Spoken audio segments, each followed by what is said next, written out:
The third chapter of our journey opens inside the tense, shadow-filled council chamber of Dar al-Nadwa.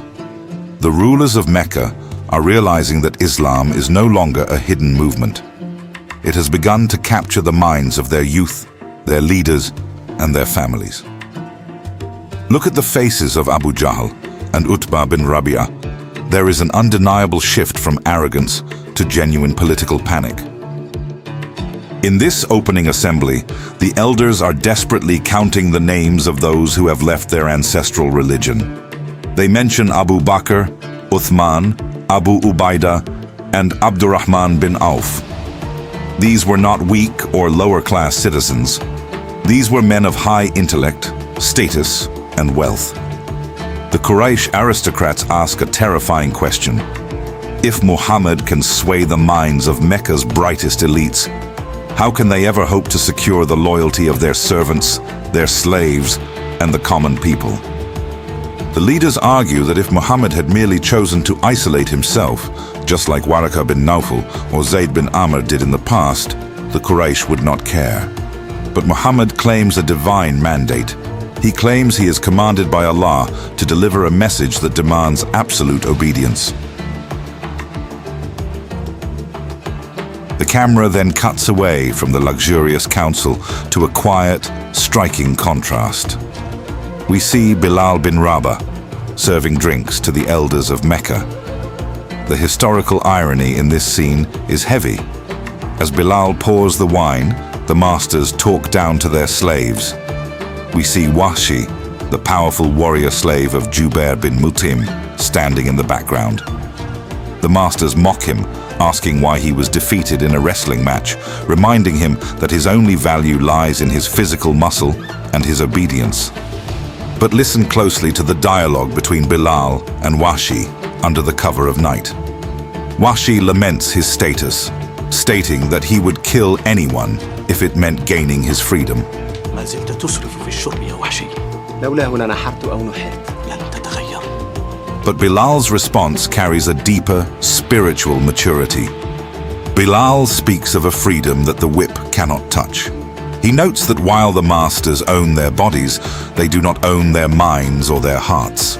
Even before Bilal openly declares his Islam, the series masterfully highlights his internal transformation. One of the Quraysh elders even remarks in surprise, "I never knew this slave possessed such deep wisdom." The undercurrents of change are moving through the lower class of Mecca, and the masters are completely oblivious to the spiritual storm brewing right beneath their feet. We now enter one of the most powerful and dramatic domestic scenes of the entire episode. Utbah bin Rabi'ah, the grand leader of the Abd Shams clan, walks into his home alongside his son, Al-Walid. He expects to see his other son, Abu Hudzaifah, maintaining the dignified status of an aristocrat. Instead, the director presents a visual shock. Abu Hudzaifah is sitting directly on the floor, sharing a single wooden plate of food with his young slave, Salim. Utbah's face turns pale with anger and embarrassment. He tells Salim to stop eating and leave the room, furious that a prince of Quraish is humiliating his lineage by eating like a commoner. Utbah barks at his son. What will Quraish say if they find out that Utbah's son eats from the same vessel as his slave? To Utbah, this is a dangerous violation of the social laws of Mecca. But Abu Hudzaifah stands his ground with absolute, calm confidence. He looks at his elite father and says, "What do I care about the opinions of people? I own my own mind." He explains that he loves Salim like his own child. When Utbah angrily reminds him that in the grave, the nobility will be separated from the wretched, Abu Hudzaifah delivers the ultimate Islamic truth. We will all turn into the exact same dust. The grave does not honor our titles. It only counts our righteous deeds. Utbah is stunned into silence. He realizes his son has been listening to Muhammad. He leaves the house in disgust, refusing to sit on a cushion that a slave has sat upon. This scene perfectly demonstrates why Islam was so terrifying to the rulers of Mecca. It was a radical social equalizer. It was erasing the lines of casta, making the master and the slave brothers under one god. The tension reaches its boiling point as we encounter the chaotic rage of Abu Lahab. The Prophet's own uncle enters the scene screaming, his pride completely shattered. A new revelation had just been publicly recited in Mecca, Surah Al-Lahab. The verses openly condemned his wealth, his actions, and explicitly named him and his wife, Jamil, as dwellers of the eternal fire of hell. Abu Lahab is seen throwing objects, cursing his family, and demanding that the Quraish declare all-out war. But as the elders analyze this revelation in their private chambers, a massive logical realization emerges. This divine verse created a phenomenal paradox. If Abu Lahab truly wanted to prove Muhammad was a false prophet, the solution was incredibly simple. All Abu Lahab had to do was walk into the public square, declare himself a Muslim, and act like a believer. By doing so, he would instantly invalidate the Quranic prophecy that claimed he would die an infidel destined for hell. The ultimate weapon to defeat Islam was handed directly to him. Yet, as the episode portrays, his absolute arrogance and emotional rage completely blinded his mind. He was spiritually locked away, fulfilling the divine prophecy with every hateful breath he took. We return to the final council meeting. Abu Jahl and Abu Sufyan are furious because Abu Talib has refused to surrender Muhammad after 2 diplomatic warnings.